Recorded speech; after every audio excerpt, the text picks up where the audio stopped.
अस्सलाम वालेकुम, अस्सलाम क्या हाल वालेकुम, चाल? How is it going? क्या हाल है आप लोगों का? ईद भी नज़दीक इंशाल्लाह इंशाल्लाह 10 दिन से कम रह गए हैं, तो नज़दीक आ रही है, तो उसकी तैयारियां भी चल रही होंगी। लेकिन हमारे कुछ क्रिकेट मैच, हमारी एक सीरीज़ जो है वो बांग्लादेश में स्टार्ट हुई है। एंड सॉरी, हम हमेशा कोशिश ये होती है कि अच्छी खबर से आगाज़ करें शो का, लेकिन ये it's funny, I am sorry, ये इसको भी एक अच्छी तो नहीं है, लेकिन I don't know what is happening with our actually team. अब सूरत हाल वो है कि तासुरात क्या होने चाहिए, इस पे इंसान गौर व खौज शुरू कर देता है कि how should one react to this I'm not even performance. thinking that. I'm just so amused. So how should one react to the performance of Pakistan cricket team is the question, क्योंकि performance ये है कि हमने toss जीता, पहले batting का फैसला किया और पहले बैटिंग करते हुए 114 रन मजमूई तौर पर बनाए हैं। 31वें ओवर तक ही हमारे तमाम खिलाड़ी पेविलियन लौट चुके थे। 30.4 मेरा ख्याल है, हाँ जी, 30.1 या 19 समथिंग लाइक ओवर्स दैट का वी वर खेल अभी ओवर। बाकी था। हम सबको ये याद कराने के लिए शायद कोई मौजूद नहीं था कि ये 50 ओवर का खेल है, ये ओडीआई हो रहा है, ये टी20 नहीं हो रहा है। सो हमारे यहाँ टॉप स्कोरर रहे कौन जी? फ़हीम अशरफ। उन्होंने बेहतरीन परफॉर्मेंस का मुजाहरा किया और बता उन्होंने देना रन प्लीज, बनाए साथ बताएं। 47-37 गेंदों पर, और उसके अलावा साहबजादा फरहान ने 38 रन 47 बनाए। बॉलों पे 37 रन है। हाँ, आप थोड़ा सा उल्टा बोल गए। 37 बॉल्स पे 47 रन। अच्छा, फिर फरहान जो है, साहबजादा फरहान, उन्होंने 27 बनाए। मतलब आपको एक बात साथ साथ ये भी बता दें, अच्छा अभी सारों की भाई, ये सब 37 47 गड़बड़ हो रही है। 37 रन हैं, 47 बॉल्स हैं। ओके बहुत हमारे ज्यादा तो बैटर्स है भी नहीं। उसी तरह ही कंफ्यूज थे जिस तरह हम कंफ्यूज हैं। कहने की बात ये है कि मजमूई स्कोर इन सारों ने मिलकर जो बनाया है ना, वो आपके सामने है। 6 तो ऐसे हमारी खिलाड़ी हैं जो डबल फिगर में भी ना पहुंच सके, नाहिद आउट ही राना होते जो चले है ना, गए। वो हमारे लिए वबाल और हमारे लिए कहर बनकर नाजिल हुए। उन्होंने 24 रन के एवज हमारे 5 खिलाड़ियों को पवेलियन की राह दिखाई है। और ये है अच्छा, वो टीम 41 जिसमें रन पे ना, 41 रन पे 41 पे हमारी पहली विकेट गिरी और उसके बाद रुकी नहीं। उसके बाद हमने कहा अब हम एक लाइन लगा देंगे, तो लिहाजा 41 तक फिर भी हमें कोई उम्मीदें लग रही थी कि नॉट बैड, ओके। उसके बाद हमने कहा ये लो जी, तो हम ढेर हो गए। और बांग्लादेश और एज आई सी अपने पहले ही ओवर के इख्तिताम तक 11 रन ऑलरेडी बना चुका एज है। वी स्पीक ना, मेरे As we सामने भी ये speak, बल्ला बार बार बिल्कुल उठ ये रहा है। सूरत हाल है। और इसी पे ज़रा बात कर लेते हैं। डेब्यूटेंट भी थे, साहबजादा फरहान ने डेब्यू किया आज ओडीआई में, वेल डिजर्व्ड, बहुत ज़बरदस्त। शामिल 4 हुसैन ने लोगों ने किया, किया है बाय द शामिल वे। हुसैन ने किया। इसके अलावा हाँ जी, माँ सदाकत ने किया, और साहबजादा फरहान, माँ शामिल हुसैन, सदाकत ने, एंड वन मोर, शामिल अब्दुल हुसैन। समद, जो कोई रन नहीं बना सके। सो वैसे तो कोई भी एक्सेप्ट फरहान, क्योंकि वो ओडीआई से बेहतरीन हमारे टॉप स्कोरर भी रहे हैं टी20 वर्ल्ड कप में, कोई भी न्यू कमर उस तरह से accept, don't say accept Farhan, you know, because Farhan ने भी कोई खास तीर नहीं मारा मगर इधर। फिर भी मतलब आप जो तीर बाकियों ने मारे हैं उसके नज़दीक, उसके मुकाबले में फरहान ने तीर ही मारे हैं, मैं पता कहूँगा। है कि हम ढूंढ रहे हैं कि हम किसी की कोई तारीफ कर पाएं, और कुछ कुछ जो है, खैर एनीवे ये मैच तो ऑलमोस्ट हमारे लिए ठीक तो है, ओवर हो ही चुका फ़हीम है। अशरफ ने थोड़ी सी हमारी हमारी इज्जत बच जाए, अदरवाइज तो हम पता नहीं 100 भी पूरा कर पाते या नहीं कर पाते। फ़हीम अशरफ ने जो 37 रन बनाए 47 गेंदों पर, उसकी वजह से वाह वाह। एटलीस्ट हम 100 का हिस्सा पार कर पाए। Otherwise it could have been 94, 93, 95. I have nothing to say. So this Let's is go to our embarrassing. guests. This You know, is I'm very sure that they embarrassing. have a lot to say. And हमारे साथ journalist Yahya Husaini साहब, और हमारे साथ हैं सिकंदर हमारे बख्त अपने हैं हमारे साथ। टेस्ट क्रिकेटर सिकंदर बख्त। कैसे हैं आप दोनों? याहिया, आपसे शुरू कर लेते हैं। मैं तो ऑफर करने लगी थी कि who would like to go first, So लेकिन Yahya, our team, an ODI team without Babar Azam, without Saima Ayub, without Saud Shakil, without Fakhar Zaman, looks like this. और नतीजा भी अभी हमारे या सामने फिर है। even with them it would have looked like this. I mean, what is your take on it?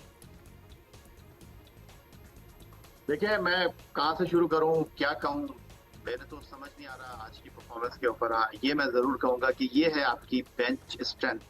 ये जो हम बात करते हैं ना कि हमारे जो पुराने खिलाड़ी हैं वो चले हुए कारतूस हैं, उनको आप तब्दील कर दीजिए, तो ये आपकी बेंच स्ट्रेंथ है। और इंतहाई माजरत के साथ जो हमारे हेड कोच माइक हेसन है, वो किस सिमत में चल रहे हैं मेरे समझ नहीं आ रहा। क्योंकि आप इस टीम की अगर आप लाइनअप देखें तो आप सर पकड़ के बैठ जाएंगे। आपको समझ ही नहीं आ रहा कि आप 50 ओवर की क्रिकेट खेल रहे हैं या आप टी20 क्रिकेट खेल रहे हैं। टू मच ऑलराउंडर आज उन्होंने इस टीम में जो है वो भर दिए हैं। और जहाँ तक परफॉर्मेंस की बात रही, एक बार फिर आपकी जो बैटिंग लाइनअप है वो आपको दागे मुफारिकत दे गई है। चलो ठीक है, पहली दफा फरहान खेल रहे थे, शामिल खेल रहे थे, मां सदाकत खेल रहे थे, उनको आप थोड़ा सा स्पेस दे सकते हैं।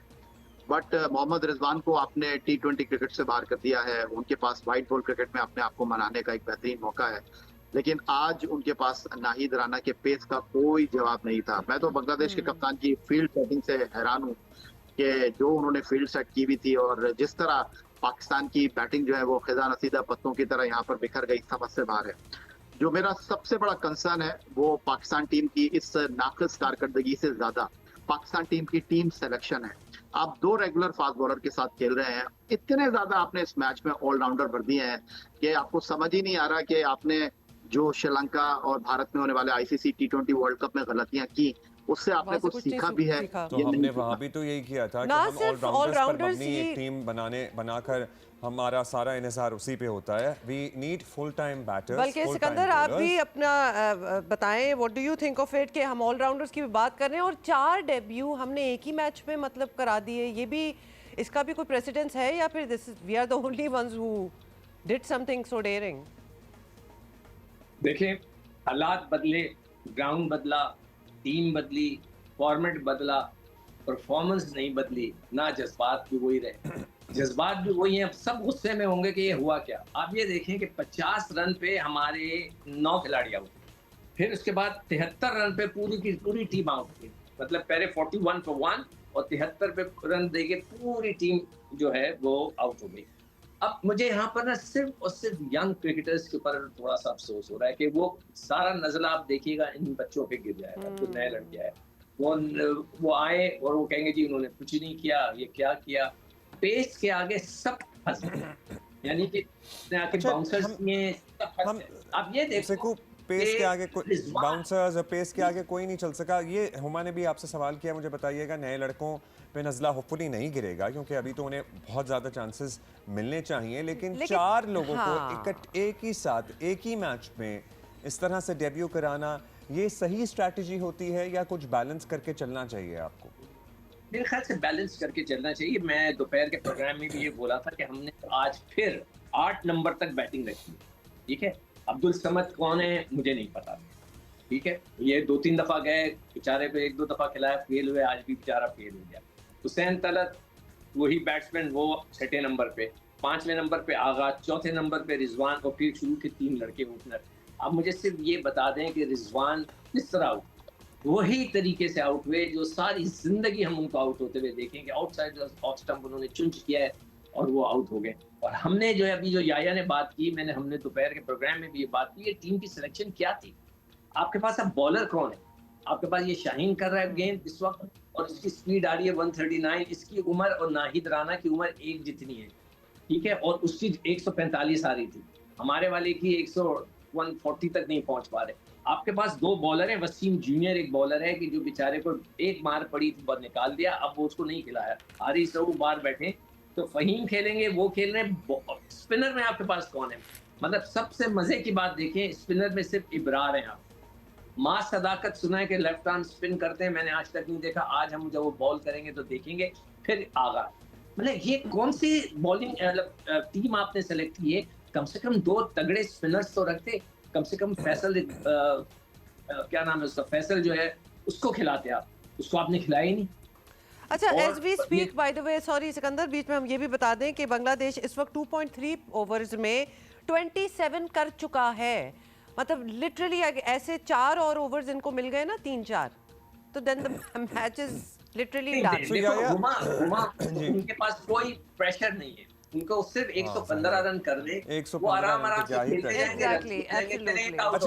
और ज्यादा आराम भी करने की जरूरत नहीं पड़ेगी उनको, पहला आउट वैसे कर रहे हैं। पहला आउट हो गया। Okay, चलो, हम माइक हैसन के फैसलों के पे डिस्कशन कर ही रहे हैं, तो वो लोग जो इन नौजवानों का करियर फॉलो करते रहे हैं, जैसे शामिल हुसैन शुरू से अपने करियर में ओपन ही करते रहे हैं, सो क्या ये ठीक नहीं होता कि आज उन्हें ओपन ही कराया जाता और माज को 1 डाउन भेज दिया जाता, क्योंकि माज पहले खेल चुके हैं 1 डाउन भी? जी याह्या। अब्दुल्ला, बात दरअसल ये है कि आपने बिल्कुल दुरुस्त कहा लेकिन जब आप नेशनल टीम के लिए खेलते हैं ना, तो आपको टीम की रिक्वायरमेंट के हिसाब से खेलना पड़ता है। जहां जब जैसे आपको मौका दिया जाए आपको खेलना है। अभी इस वक्त बहुत ज्यादा बात हो रही है भारत के संजू सैमसन की, कि जी उन्होंने तबाहकुन कारकर्दगी का मुजाहरा कर दिया, इनिंग का आगाज उन्होंने किया, वो फर्स्ट चॉइस नहीं थे टीम इंडिया की। ये बात आपको इसीलिए बता रहा हूँ कि 2015 में उन्होंने अपना पहला मैच जिम्बाब्वे में नंबर 7 पर बैटिंग करते हुए खेला था। लेकिन हमारी क्रिकेट में ये एक उजुर पेश किया जाता है कि मैं तो ओपनर था, मुझे 3 पे भेज दिया, मैं तो मिडिल ऑर्डर बैट्समैन था, मुझे आपने ओपनर खिला दिया। मैं इस बात के बिल्कुल भी खिलाफ नहीं हूं कि साहबजादा फरहान जिन्होंने बड़ी उम्दा कारकर्दगी का मुजाहरा किया T20 वर्ल्ड कप में, लेकिन आउट ऑफ नोवेयर आपको T20 क्रिकेट की परफॉर्मेंस पर आपने उनको पाकिस्तान की वनडे टीम में शामिल कर दिया। अभी सिकंदर बख्श साहब फरमा रहे थे कि हु इज ये जो अभी टीम में जो है वो शामिल किया अब्दुल गया, समद की बात कर रहे हैं। अब्दुल समद पहली मर्तबा पाकिस्तान के लिए सिलेक्ट नहीं हुए, ये पाकिस्तान शाहीन से 2-3 दौरे कर चुके हैं। लेकिन सवाल फिर मेरा वही है कि जब तक आपके खिलाड़ी फर्स्ट क्लास क्रिकेट नहीं खेलेंगे, जब तक आपके खिलाड़ी फर्स्ट क्लास क्रिकेट की भट्टी में अपने आप को टेस्ट नहीं करेंगे, आपको इसी तरह की कारकर्दगी नजर आती रहेगी। अब अलमिया पाकिस्तान क्रिकेट का ये है, अब्दुल्ला, हुमा एंड सिकंदर बख्श साहब, कि पाकिस्तान के खिलाड़ी जो हैं वो इंटरनेशनल क्रिकेट खेलकर जो है वो अपने आप को मजबूत करेंगे, जो उनको डोमेस्टिक क्रिकेट में करना चाहिए। ये जो आपकी टीम है जिसके ऊपर सिकंदर बख्श सवाल उठा रहे हैं, ना इसमें बैटिंग लाइनअप है, ना इसके अंदर बॉलिंग लाइनअप है, 2 फास्ट बॉलर के साथ आप खेल रहे हैं। आप अगर आज फहीम अशरफ जिनके सर पर बॉल लगा है, अगर वो बॉल करने के लिए दस्तयाब ना हुए तो फिर आपके पास तीसरा फास्ट बॉलर कौन होगा? यही वो सबसे बड़ा सवाल है जो मेरे समझ से बाहर है कि कब तक आपकी टीम धक्के पे चलेगी, तो कब तक आप या तो लॉजिक फिर पे अगला चलेंगे। जी अगला सवाल तो फिर यही बनता है कि माइक हैसन ही फैसले करेंगे या कोई और भी वहां बैठा हुआ है? मतलब what's the use of the entire selection committee जिसमें चीजों को माइक हैसन लेकर चल रहा है ना, मेरा ख्याल है कि मेरा ख्याल है ये बस हो गई है। माइक हैसन को आप सिर्फ टीम तक ही रखें और जो 11 रुकनी टीम है वो सिलेक्शन कमेटी बनाए, जिस तरह अब से चंद साल पहले आकिब जावेद साहब जो है वो टीम बनाकर भेज दिया करते थे, क्योंकि एक्सपोज हो गए मुकम्मल तौर पर माइक हैसन साहब। इतनी लंबी आपने बैटिंग लाइनअप खिला दी। वजह फरमा रहे सिकंदर बख्श साहब, आपके पास अगर अबरार एक एंड से अच्छा बॉल कर भी लेता है तो दूसरे एंड से कौन प्रेशर बनाएगा? ये सबसे बड़ा सवाल है। आपके पास से अगर शाहीन आफरीदी या वसीम अच्छी बॉलिंग कर भी लेते हैं, आपके पास तीसरा फास्ट बॉलर कौन है? तो ये बात अब तक मेरे समझ आ ही नहीं रही कि भाई ये टीम क्या खिला दी आपने। टीम की परफॉर्मेंस को आप एक साइड पर रख दें, एक लम्हे के लिए आपने नए खिलाड़ियों को खिला दिया 4 डेब्यूटेंट की मौजूदगी में, चलें ठीक है, एक्सेप्टेबल है ये परफॉर्मेंस, लेकिन आपने टीम क्या खिलाई है, ये समझ से बाहर। ये सवाल तो मतलब कभी से उठ रहा है, कभी से उठ रहा है। सिकंदर, हम ऑलराउंडर्स पे इजहार की बात कर रहे थे। मतलब हमने जब अपनी T20 में परफॉर्मेंस देख ली थी, कंसिडरिंग कि हमारा कितना रिलायंस था ऑन द ऑलराउंडर्स, और उसके बाद दुनिया में जो बेहतरीन परफॉर्म करने वाली टीमें हैं, हमने उनकी फॉर्मेशन भी देख ली थी कि उनके यहाँ full time bowlers, full time batters and then allrounders का एक बेहतरीन कॉम्बिनेशन होता है। तो हम ODI में कैसे ये एक्सपेक्ट कर सकते थे कि we would do the same mistake? गलती एक दफा होती है, अगर बार बार एक ही गलती हम दोहरा रहे हैं सो इससे हम क्या मुराद लें? अच्छा क्या सिकंदर, आप कुछ कह रहे थे? जी, मैं ये कह रहा था कि याया को कि वो फहीम ने 2 ओवर करा दिए हैं, उसको सर की चोट नहीं है। अब आए हैं वसीम गेंद कराने के लिए। वसीम नया गेंद अच्छा करते हैं, उनको उन्होंने नहीं कराया, मगर वही ऑलराउंडर को उन्होंने बॉल कराई। जो स्पेशलिस्ट होता है उसको आप जरूर बॉल कराएं। और उससे आज की जो टीम फॉर्मेशन तो हमने जिक्र कर दिया है इसका कि बिल्कुल समझ से बाहर है। ये ऐसा लग रहा है कि ये वो T20 वाली फॉर्मेट पे आप जा रहे हैं। अच्छा, अब बात आ रही है कि वो समझ जो है कई दफा पाकिस्तान टीम में है, मगर उसको कहीं खिलाया ही नहीं। क्या उसका बैटिंग ऑर्डर 7वें नंबर का है? I just want to know. मैं तो ये पता लगाना चाहता हूँ कि वो जो लड़का 7वें नंबर पर बैटिंग कर रहा है, क्या उमन 7वें नंबर पर ऑलराउंडर्स खेलने आते हैं? एक प्योर बैट्समैन नहीं खेलने आता, नंबर 1। नंबर 2, ओपनर्स की जो, और अच्छा ओपनर की जो बात हो रही है, शामिल हुसैन वगैरह, अगर आप किसी ओपनर को किसी और नंबर पे भेज दें तो उसका नहीं चलता, उसको फिर आपको सेट करना पड़ता है आराम से खिलाकर। आप अपनी जगह देखें कि कौन सी जगह खाली है। आपके पास मिडिल ऑर्डर का इशू चल रहा है। आपके पास नंबर 4 पे बाबर फेल हो गए, अब रिजवान है, रिजवान भी रन नहीं करते। आगा से T20 में बिल्कुल रन नहीं, वनडे का बहुत अच्छा खिलाड़ी है, आई एम श्योर वो रन करेगा, मगर ये 6 और 7 पे फिर आपने प्योरली बैट्समैन खिला दी।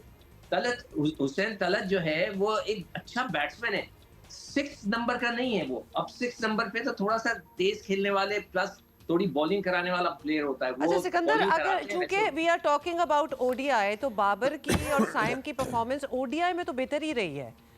मतलब आखिरी नहीं, मेरे सीरीज ख्याल में से आखिरी सही सीरीज- है। बिठाने- इफ आई एम नॉट उनको रॉन्ग बिठाने तो का मकसद- उनको बिठाने का मकसद हुमा सिर्फ ये है कि थोड़ा लोग गुस्सा कर रहे थे ना उनकी परफॉर्मेंस पे, साइम की भी उसके भी, तो उन्होंने सोचा यार चलो उनको बिठा देते हैं। हाँ कोई लेकिन नहीं अकेले सिकंदर, कोई ये नहीं सोचा। वो तो कोच पे भी हो रहा था, उसको तो किसी ने नहीं गुस्सा तो हटाया। कोच पे कहने भी का था, मतलब ये हाँ। है ओडीआई में तो फिर भी उसका इनकी 2 ठीक साल का है। कॉन्ट्रैक्ट है हुमा, कोच का 2 साल का कॉन्ट्रैक्ट है, अगर उसको आप हटाएंगे तो पूरे पैसे देने पड़ेंगे। अब मुझे अच्छा, हम नहीं जरा पता कि या उसके या कॉन्ट्रैक्ट के भाई से अंदर पूछते हैं। यार भाई, बीच परफॉर्मेंस में ये बेस्ड खबरें भी होता आई है थी। नहीं होता।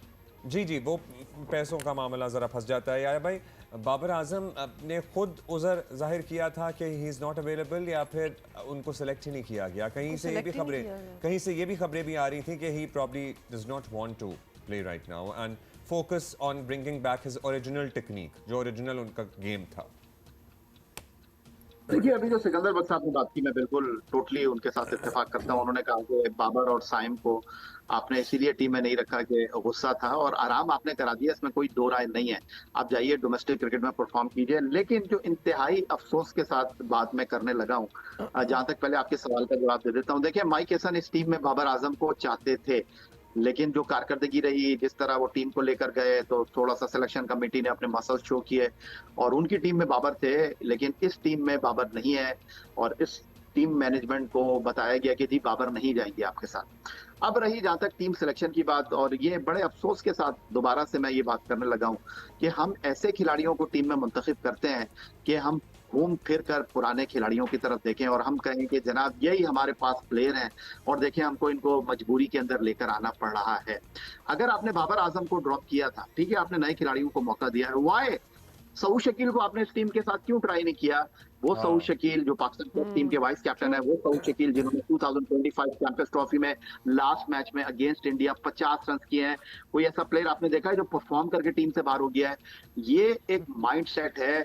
जब तक पाकिस्तान क्रिकेट इससे बाहर नहीं निकलेगी, जब तक आप अपने पुराने खिलाड़ियों को सिक्योर नहीं करने का जो तरीकाकार है वो छोड़ेंगे, इसी तरह पाकिस्तान क्रिकेट ट्रैवल करती रहेगी, इसी तरह पाकिस्तान क्रिकेट रगड़ा खाती रहेगी। आपको बिल्कुल तब्दीलियां करनी चाहिए, लेकिन T20 क्रिकेट की तरह वनडे क्रिकेट में भी आपके पास मिडल ऑर्डर बैट्समैन है ही नहीं। अभी अब्दुल्ला साहब बात कर रहे थे कि हमारे बैट्समैन जो है वो फास्ट बॉलर को खेल ही नहीं पाए। ओ भाई, टेस्ट मैच में हमारे प्लेयर स्पिन बॉलिंग को नहीं खेल पाते, श्रीलंका की स्पिन कंडीशन में हमारे प्लेयर स्पिन बॉलर को नहीं खेल पाए।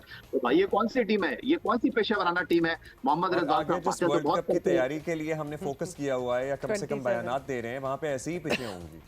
सो 2027 के वर्ल्ड कप की अगर हमारी ये तैयारी का आगाज है, तो फिर तो पता नहीं अंजाम क्या होगा। बांग्लादेश चौथवें 4.1 ओवर में 37 कर चुके हैं। मेरा ख्याल है कि तो हमारे पहले घंटे में ही शो के ना ये मैच जीत जाएंगे। नहीं, वो तो दैट तो Obviously गोज मैच तो विदाउट जीत ही सेइंग, जाएंगे।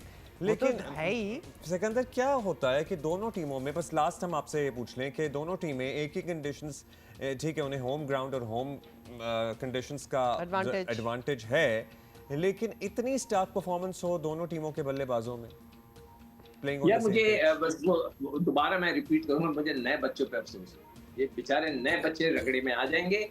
अच्छा देखिए, एक पेस का मैं जो कह रहा हूँ ना, पेस का बड़ा फर्क पड़ता है। उन्होंने आके उसने तिखी बॉलिंग की है, दोनों टीमों के लिए एक ही जैसा ग्राउंड है। हमारे पेसर्स की जो पेस है वो उनके पेसर से कम है। 145 पे कर रहा था मैं, खास तौर पे उसकी पेस देख रहा था, हमारे वाले 140 तक पहुंच ही नहीं रहे।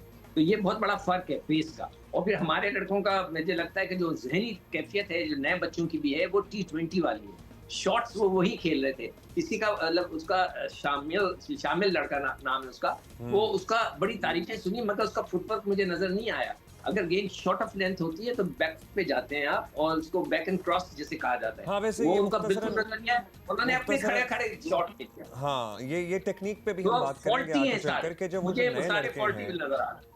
अच्छा, हाँ, ये इंपॉर्टेंट पॉइंट है, क्योंकि इस क्या- पे क्या सोशल था मीडिया पे point? भी बात हो रही है कि वो जो नए लड़के हैं, और जाहिर है all the support and encouragement for them, लेकिन एक होता है आउट हो जाना, कोई बात नहीं आउट हो जाए, एक होता है कि क्या फुटवर्क है, कि बेसिक जो जरासीम है, बेसिक जो ट्रेनिंग है, उसकी अक्कासी हो रही है या नहीं हो रही है। So that also is a very very important point. या your closing thoughts and then we will wrap up the segment. देखिए अब्दुल्ला, जब तक आप तू चल में आया वाली क्रिकेट से बाहर नहीं निकलेंगे, जब तक आप T20 क्रिकेट से अपने आप को डिटैच नहीं करेंगे, आप तवील दौरानिया की फर्स्ट क्लास क्रिकेट में अपने आप को प्रेजेंट नहीं करेंगे। और आपने देख लिया, बाबर आजम ने T20 क्रिकेट नहीं खेल रहे। डोमेस्टिक T20 क्रिकेट, ये पाकिस्तान क्रिकेट बोर्ड की बहुत बड़ी नाकामी है। चाहे उनको टीम मैनेजमेंट ने कहा है भाई आप सीखते हैं डोमेस्टिक क्रिकेट में, नेट के ऊपर थोड़ी सीखते हैं, तो आप वो टीम में भी आ जाएंगे। तो सवाल ये है कि पाकिस्तान क्रिकेट बोर्ड की अथॉरिटी कहाँ है? बिल्कुल सही कह बहुत रहा है ये शुक्रिया। याया अब्दुल्ला। अब्दुल्ला जी, जी। देखो, अभी वो आप कह रहे हैं ना, रेस्ट नहीं होता। प्लेयर को परेशानी होनी चाहिए कि मुझसे रन नहीं हो हाँ रहे, वैसे वो फिर एग्जैक्टली जाके वेल खेलना। जिनको रेस्ट दिया जा रहा हो उनको बड़ी परेशानी होनी चाहिए। दैट्स ऑल द टाइम परेशानी वी होनी हैव चाहिए। याह्या एंड बाबर को सिकंदर। क्या मुझसे रन नहीं हो ड्रॉप रहे, किया। ही शुड गो बहुत एंड शुक्रिया प्ले। सिकंदर, बहुत शुक्रिया। आपको हम लेकिन रेस्ट, आपको ड्रॉप नहीं करना। Thank you Yahya and thank you Siku and we are going to take a short break. We deserve a break. अजीब बचतें शुरू हो गई हैं। स्पीकर डिप्टी स्पीकर कौमी असम्बली ने किफ़ायत जारी मुहिम के तहत प्रोटोकॉल नफरी वापस कर दी है। ड्राइवर्स को छुट्टी भी भेज दिया गया है। कौमी असम्बली सेक्रेटेरिएट ने अरकान कौमी असम्बली के प्रोटोकॉल की तमाम गाड़ियां भी ग्राउंड कर दी हैं। स्पीकर और डिप्टी स्पीकर कौमी असम्बली ने सरकारी प्रोटोकॉल लेना बंद कर दिया है। ये गाड़ियों की तरह आप वीडियो भी देख लें। स्पीकर कौमी असम्बली ने तमाम असम्बली स्टाफ का ओवर टाइम आर्जी तौर पर मुअत्तल कर दिया है। सो दैट इज़ ऑल्सो, देखिए ये सारे लोग डाउट करना स्टार्ट हो जाते हैं, राइटली सो एज वेल, क्योंकि बाकी तो कौम they are putting in everything in it as well. आपको पता है कि पेट्रोल कितना महंगा हो गया, तो फिर फीलिंग ये होती है कि सारा बोझ जो है ना वो आवाम उठा रही है। So now it has been shown, अब ये विजुअल्स भी आ गए हैं, आप देख सकते हैं कि स्पीकर और डिप्टी स्पीकर असम्बली ने किफ़ायत जारी मुहिम के तहत प्रोटोकॉल नफरी वापस कर दी है। सरकारी ड्राइवर्स को छुट्टियों पे भेज दिया गया है और गाड़ियां ग्राउंड कर दी गई हैं। खत्ते की सूरत हाल जंग बदस्तूर चल रही है, जारी है। अमरीका इसराइल की ईरान के खिलाफ जंग शुरू हुए हुए आज 12वां रोज़ है और हालात बदस्तूर गैर यकीनी का शिकार हैं। ऐसा लग रहा है कि ईरान पर हमला करने वाले अब खुद फंसते जा रहे हैं। ख़ास तौर पर इस जंग के बदतरीन माशी असरात पूरी आलमी मईशत पर पड़ रहे हैं। यूरोपीय ममालिक जो है ना, यूरोपियन सारे मुल्क, वो भी मुतासर हो रहे हैं और इन हालात में अमेरिका और इसराइल के ख़िलाफ़ जंग रोकने के लिए ना सिर्फ दबाव बढ़ रहा है बल्कि अमेरिका और इसराइल के ख़िलाफ़ जज्बात भी उभर रहे हैं। और ख़ुद अमेरिकी सदर जिस तरह इस जंग की वजाहतें कर रहे हैं, वो अब ना ऑनेस्टली वो एक मजाक लगना स्टार्ट हो गया, क्योंकि वो एक दिन कुछ कहते हैं, दूसरे दिन बिल्कुल उसकी ऑपोजिट बात करते हैं। उन पे भरोसा नहीं है कि आपकी मुंह से जो बात निकल रही है क्या हम उसको माने या ना माने। तो ये वाली सिचुएशन में उन्होंने अपने आप को खुद डाला है। अब वो कहते हैं कि उन्हें बताया गया था कि ईरान जंग की तैयारी कर रहा है और इसलिए हमने हमला कर दिया। तो रोज़ एक नई मंतिक और रोज़ कोई और जस्टिफिकेशन देते हैं। तो सारा मलबा इन्होंने अपने नामात समेत अपनी टीम पे डाल दिया कि उन्होंने इन्हें बताया कि I thought they were going to attack us. हालांकि ऐसी कोई हकीकत दूसरी नहीं चीज़ थी। ये जो आपको भी ईरान पता है, ये के तो उनके अपने इदारे भी कंफर्म कर चुके हैं। CIA ने भी बता दिया था इन्हें कि कुछ ऐसा नहीं हो कोई रहा, कोई कोई ईरान न्यूक्लियर हमला भी नहीं है करने उनके वाला पास। था। ये WMD वाली सारी सिचुएशन दोबारा हो रही है और बार बार हर स्पीच पे, हर प्रेस कॉन्फ्रेंस में जो ये कहते हैं ना कि Iran was holding the world hostage. किधर, कौन सा वर्ल्ड हॉस्टेज हो रहा था उसकी तरफ से? ठीक है, कोई मसले मसाइल होंगे जैसे आपके नहीं है या हमारे नहीं है, हर मुल्क के होते हैं। ये होल्डिंग द वर्ल्ड हॉस्टेज, ये जो एक स्टेटमेंट है ना जिसकी बिना पे एक जंग ही कर देना मुसल्लत, ये हिस्ट्री में भी इतनी दूर जाने की ज़रूरत नहीं है। अभी भी पता है लोगों को कि ये बिल्कुल गलत बयानी है। बस आपको पता ही है और मुज़ाकरात का जो आखिरी दौर था उसमें बड़ी हद तक पेशरफ्त हो चुकी थी। नेतन्याहू ने ऑल्दो मुसलसल इन पे दबाव बढ़ाए रखा कि बिल्कुल भी मुज़ाकरात के झांसे में ना आइएगा और जो हमारा प्लान है ईरान पर हमला करने का, मतलब इसराइल का, उसमें आपको हमारा साथ देना ये तो होगा। और दुनिया फिर की इन्होंने फिर दिया। ये तो दुनिया को दिखाने के लिए कि जी हम मुज़ाकरात भी कर रहे हैं। हालांकि ईरान भी तो बैठा ही कर ही रहा था ना। उन्होंने कौन सा कह दिया था कि निकल जाओ यहाँ से, हम अच्छा जी, मुज़ाकरात नहीं तेहरान करेंगे। पर नए हमले भी हुए हैं और मेहराबाद पर ज़ोरदार धमाका हुआ पोर्ट पर। वहाँ पे जवाब में ईरान ने भी इसराइल और खलीजी ममालिक में अमरीकी अड्डों पर पूरी कुव्वत से निशाना बनाया है। इनको अमरीकी दिफाई तज्ज़ियाकार तस्लीम कर रहे हैं कि ईरान से इस किस्म के सख्त जवाब और मुज़ाहिमत की तवक्को नहीं थी। ईरान ने इसराइल के एयरपोर्ट पर मिसाइलों से हमला किया है जिससे इसराइल का दिफाई निज़ाम रोकने में नाकाम रहा। कई मिसाइल एयरपोर्ट पर गिरे भी। लबनान से आपको बता दें कि हिजबुल्लाह के मिसाइल हमले में इजरायली फ़ौज का एक कम्युनिकेशन सिस्टम था। कम्युनिकेशन सिस्टम हुआ है, तबाह हुआ है और 2 इजरायली ज़ख्मी भी हुए हैं। और ईरानी जो रेवोल्यूशन, उनका कहना है कि 37वीं लहर, कितनी कौन सी लहर है ये? 37th लहर में कुवैत, बहरीन और इराक में अमरीकी अड्डों और इसराइल को निशाना बनाया गया है। तो वो अपनी तरफ से बता भी रहे हैं। And they are not done yet, like उनके पास भी ठीक ठाक। साबिक सेक्रेटरी खारिजा हमारे साथ मौजूद हैं, सीनियर सफारतकार। बहुत शुक्रिया एजाज साहब। एजाज साहब, आज 12वां दिन है अमरीका और इसराइल के ईरान पर हमलों को और शिद्दती आ रही है। कार्रवाइयाँ कम तो हो नहीं रही हैं, ना ईरान की जवाबी कार्रवाइयाँ बाय द वे कम हो रही हैं। इब्तिदा में तो कहा जा रहा था कि चंद दिन में मामला निपट जाएगा। इट डज़ नॉट सीम सो। अब आपको क्या लग रहा है, दुनिया के अंदाजे इतने गलत कैसे निकल रहे हैं? जी ये बात दुरुस्त है जी आपकी कि बहुत सारे लोगों के, बहुत सारे मुल्कों के अंदाजे गलत निकले। सबसे बढ़कर तो अमेरिका का अपना, क्योंकि वो एक ताकत का नशा है कि जिस तरीके से गाज़ा को मलियामेट कर दिया, हम ईरान को मलियामेट कर देंगे और एकदम से बैठ जाएंगे। उनका ये भी ख्याल था कि आए दिन यहाँ प्रोटेस्ट होते हैं, 40 साल की सैंक्शंस लगी हुई हैं, कोई मुल्क कैसे खड़ा रह सकता है इतनी ज़्यादा सैंक्शंस के बाद। और ये जो लोग जो निकल रहे हैं ये शायद मदद मांग रहे हैं। और वहाँ पे शाह के फर्जंद, जो साबिक शाह के फर्जंद वहाँ बैठे हैं, वो लोग बताते रहते हैं उनको कि नहीं जी आप करेंगे तो एकदम से लोग आपका हाथ चूमने आ जाएंगे और कहेंगे कि आपने हमें बचा लिया। मेरे ख्याल में उन्होंने बिल्कुल गलत अंदाज़ा लगाया ईरान का। तो वो तो उनका अंदाज़ा गलत था। ईरान अलबत्ता जंग में तो नहीं आना चाह रहा था, बिल्कुल उसको अंदाज़ा था कि हमारे यहाँ बहुत तबाही आएगी, लेकिन उसको ये अंदाज़ा ज़रूर था और उसने मेरे ख्याल 20 साल से इसकी तैयारी की हुई थी कि हमने ये जब जंग आएगी तो हमने सिर्फ ड्रोन्स और मिसाइल के बलबूते पर लड़नी होगी। तो वो तो मेरे ख्याल में उनका अंदाज़ा शायद इतना गलत नहीं था। इसराइल का भी नहीं था, क्योंकि देखिए इसराइल भी यही चाह रहा था कि हम जंग को तूल करें और अमेरिका को इन्वॉल्व करें। और पहले जितने भी सुदूर आए उन पे कोशिश करते रहे इसराइल के जो लोग हैं कि आप शामिल हों। कोई अमेरिका का सदर नहीं मान रहा था, ये डोनाल्ड ट्रंप ही थे जिन्होंने माना और कहा कि ठीक है हम इस जंग में शरीक होते हैं। और अब वहाँ पे डोनाल्ड ट्रंप को इसका अंदाज़ा भी हो रहा है क्योंकि बड़ी आवाज़ें उठ रही हैं। आज में चक शूमर जो सेनेटर हैं, बड़े पुराने न्यूयॉर्क के, उनका स्टेटमेंट सुन रहा था तो लोग उठ रहे हैं, बोल रहे हैं कि आप कैसे इसराइल के पीछे लग के आपने अमेरिका की अपनी दाखिली जो अपनी सिक्योरिटी है, अपना जो वक़ार है, आपका जो स्टेटस है दुनिया में, वो सब खतरे में डाल। अच्छा ये भी बताइएगा, और ये तो एक्चुअली ये एक कॉमन सेंसिकल सी बात है और ये समझ नहीं आ रही कि कैसे इतना बड़ा मुल्क अपने पास से, अपने माजी से सीख नहीं पाया।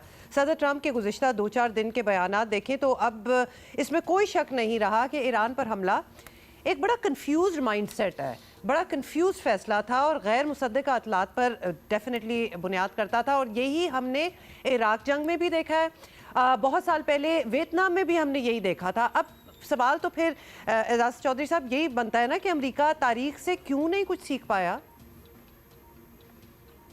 ये बात आपकी सही है जी। मेरे ख्याल में उसकी वजह यह है कि अमेरिका के अंदर चूंकि उनकी अस्करी कुव्वत इतनी ज़्यादा है, दुनिया भर के 8 तो सबसे बड़े मुल्क हैं अस्करी बजट के लिहाज से, उन सबको मिला भी लें तो अमेरिका का बजट ज़्यादा है। तो इस वजह से एक नशा आ जाता है, एक गुरूर आ जाता है, एक तफाखुर आ जाता है कि जनाब हमारे आगे कोई कैसे ठहर सकता है। हालांकि तारीख यही बताती है कि वियतनाम में जब ये गए और जब निकले तो मुझे याद है कि वो सब मेरा ख्याल अमेरिकी एम्बेसी थी जिसके ऊपर से हेलीकॉप्टर उड़ रहा था और लोग उसके साथ लटक रहे थे जान बचाने के लिए। इसी तरीके से अफगानिस्तान में जब वो C-130 दौड़ रहा था अगस्त 2021 में, तो लोग पीछे भाग रहे थे कि हमें बचाएं, किसी तरीके से हम भी निकलें। तो अमेरिका तकरीबन इसी तरीके से बेइज्जती करवा के गया है इन तमाम हालिया जंगों में कम अज़ कम, लेकिन वो सबक उन्होंने सीखा। ऊपर से डोनाल्ड ट्रंप साहब तो बिल्कुल ही आपको पता है कि बरसात के बादल की तरह हैं, उनको नहीं पता कि किस छत को भिगोना है, किस छत से बचना है, वो तो लगे रहते हैं और हाईली अनप्रडिक्टेबल। और उसकी वजह से अब वो तनकीद का भी बहुत ज़्यादा शिकार हो रहे हैं। और अमेरिका का निज़ाम बदकिस्मती से ऐसा है कि वहाँ पे आप देख रहे हैं कि जी कोई भी उनकी मैं समझता हूँ कि कोई भी उनका हाथ सीधा नहीं पड़ रहा। और अब आहिस्ता आहिस्ता दुनिया में वो जो सोल सुपर पावर है, उनका स्टेटस है, वो भी आहिस्ता आहिस्ता खतरे में पड़ता जा। लेकिन हम ये भी नहीं भूल सकते कि वहीं की अवाम है जिन्होंने दूसरी दफ़ा उनको सदर मुंतखब किया है, तो लिहाजा लोग चाहते हैं डेमोक्रेसी भी क्या कुछ दिखाती है। डिबेटेबल।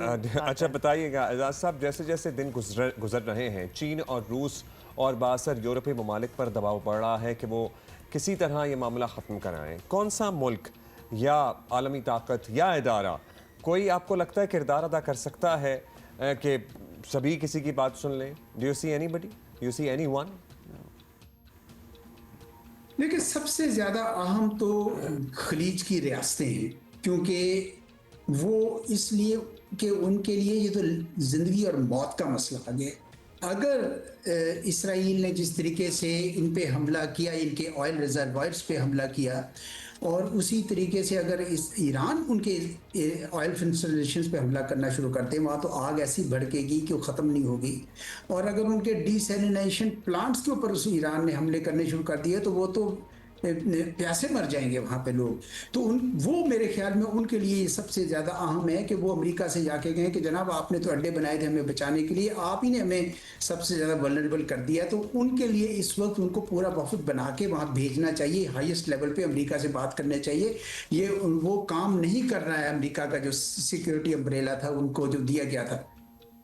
जहाँ तक इसराइल का ताल्लुक है, इसराइल के अंदर भी अब हालात बिगड़ने शुरू हो गए हैं। वहाँ पे ड्रोन्स आयरन डोम को पियर्स करके उसमें से गुजर रहे हैं, वो इसराइल में तबाही फैला रहे हैं। इसराइल के जो मीडिया को उन्होंने बिल्कुल रोका हुआ है कि कोई वीडियो नहीं बनेगी, कुछ नहीं जाएगा, लेकिन खबरें बहरहाल तवातर से आ रही हैं कि वहाँ हालात बिगड़ रहे हैं। और अगर हालात बिगड़ते चलेंगे वहाँ पे तो मेरे ख्याल में वो भी मजबूर हो जाएंगे। लेकिन याद रखें जब जंग शुरू हो जाती है तो सफारतकारी के इम्कानात मादूम हो जाते हैं, कम हो जाते हैं।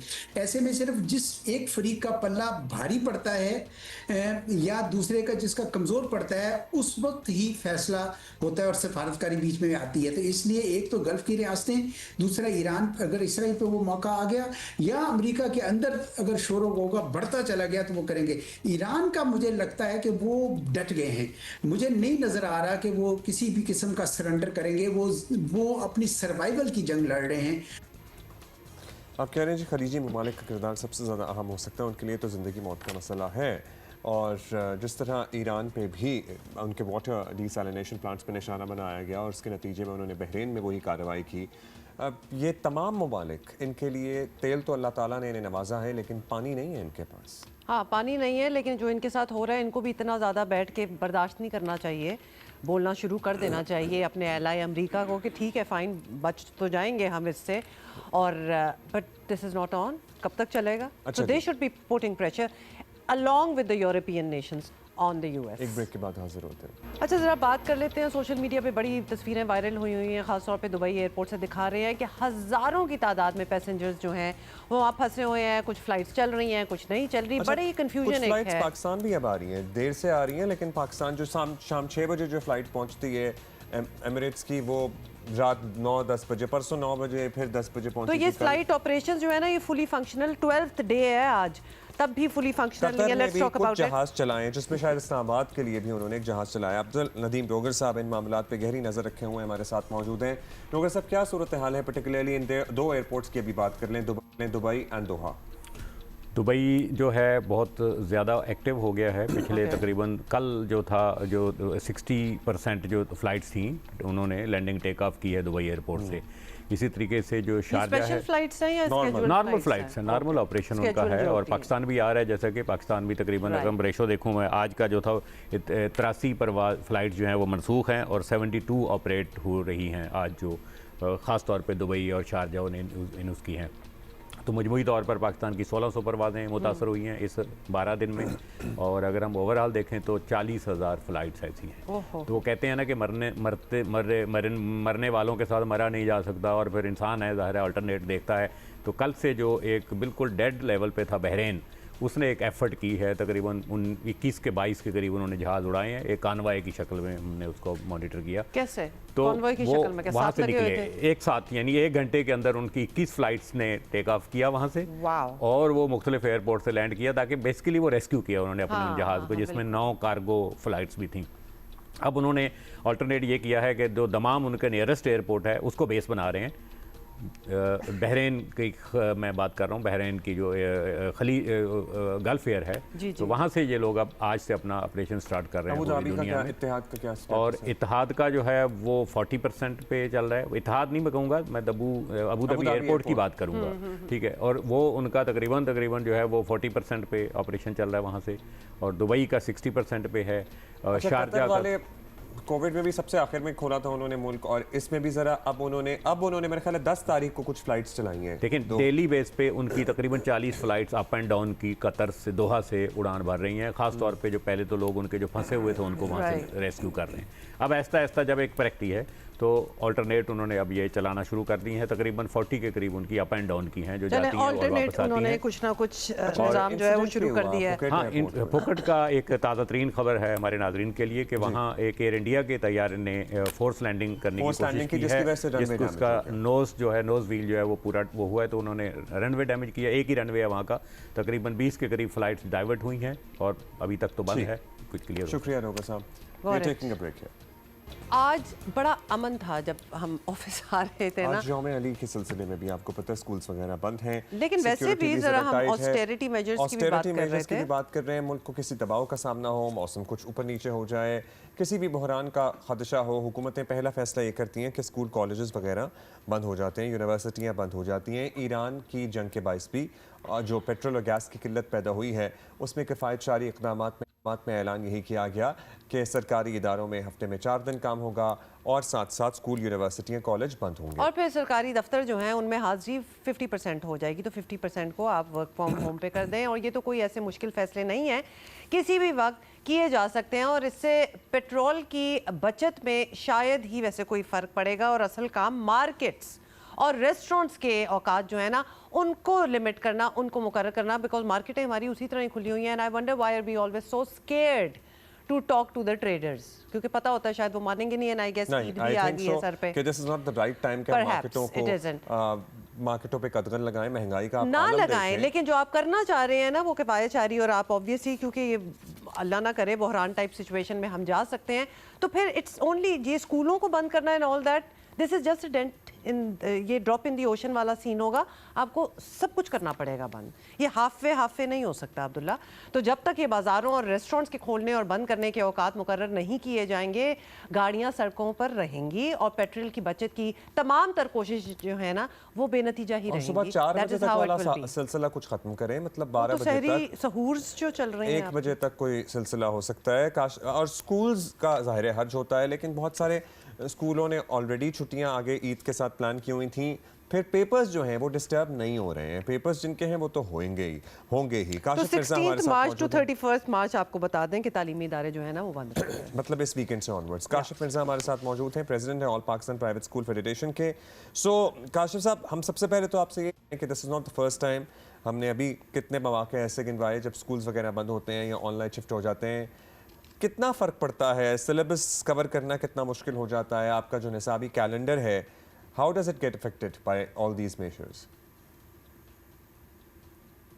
आपका क्वेश्चन है, देखें पूरी दुनिया में एक इंटरनेशनल स्टैंडर्ड है आपके एजुकेशन कैलेंडर का। जो मिनिमम जो स्टैंडर्ड है वो 240 डेज जो है आपकी एजुकेशन कंप्लीट होनी चाहिए।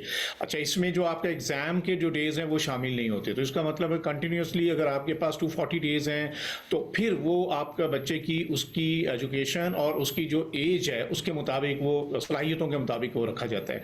बट अनफॉर्चुनेटली हम देख रहे हैं पाकिस्तान में पिछले कोई 12 से 15 सालों के दरमियान जो आपका एजुकेशन कैलेंडर है वो 120 से भी कम हो चुका है। लेकिन पिछले 5 साल बिलखसूस एजुकेशन कैलेंडर 90 डेज तक बामुश्किल गया है।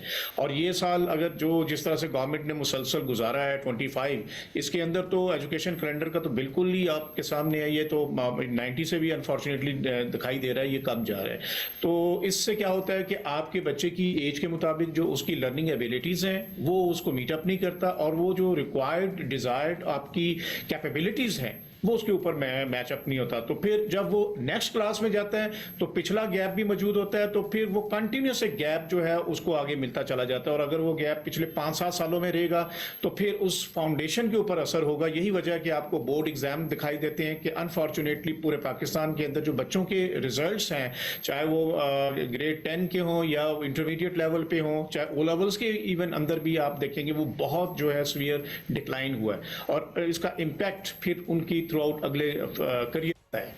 Got it. अच्छा काशिफ साहब, ये भी बताएं कि कोविड हो, स्मॉग हो, और जिस तरह अभी आप ये जिक्र कर भी रहे थे गर्मी सर्दी ज़्यादा हो जाए, मतलब ये भी एक रीज़न बन जाता है, तो तालीमी इदारे बंद करना एक मामूल बन चुका है। हुकूमत की जानिब से जब ये फैसले किए जाते हैं, ये बताएं कि कथा कलामी की माजूर, तो काशिफ आप भी हमारे साथ ही रहिएगा। बांग्लादेश ने पहले ODI में हमें हरा दिया है, पता था हमें, हाँ, मगर उसकी ब्रेकिंग है ना हमारे पास, ताज़ा तरीन है जी।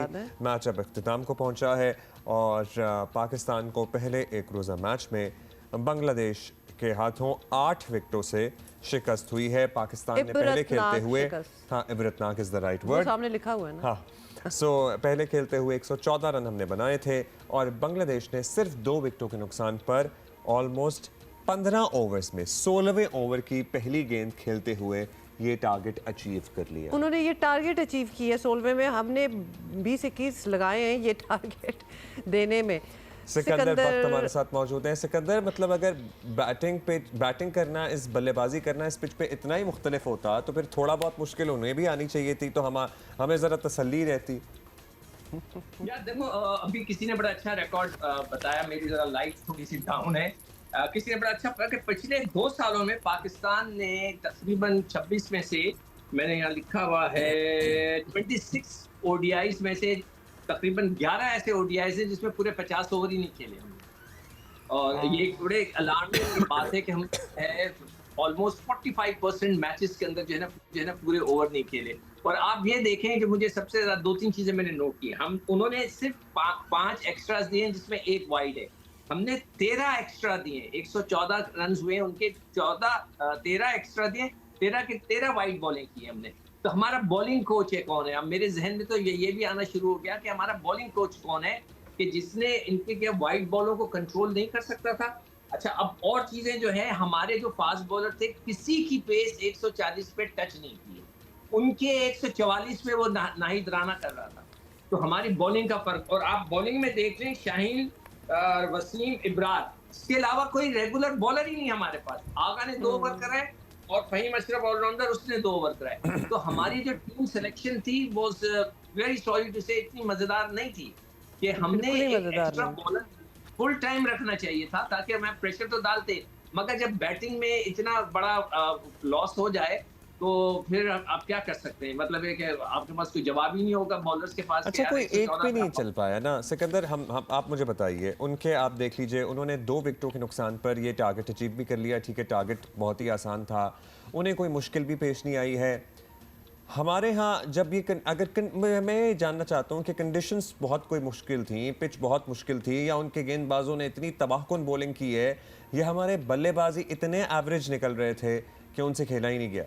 What happened बस हमारे उन्होंने तेज गेंद नहीं कर, वो जो लड़का नाहिद कर, मैंने बोला ना, मैं शो खत्म किया। तो आप कह रहे हैं कि जो उनके बॉलर्स हैं that made the difference? बिल्कुल, उनका जो 1-2 बॉलर थे उन्होंने सारा फर्क डाल दिया। और एक तो उनका जो दूसरा एक ऑफ स्पिनर था जिसका नाम है जनाब